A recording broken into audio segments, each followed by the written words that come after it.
Eres el maestro más raro que ha pisado nunca este pueblo.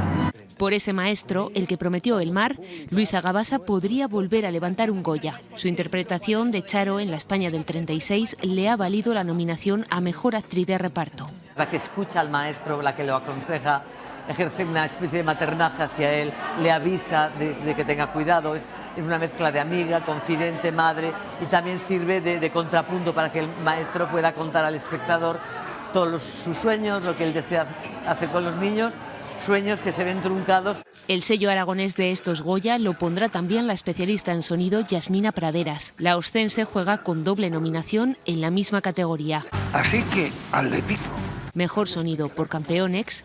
Como habrán notado, estoy muy contento. Y por su trabajo en Saben Aquel. Si Dios nos ha hecho perfectos. Las 20.000 especies de abejas de Estíbaliz Urresola Solaguren parte como una de las favoritas.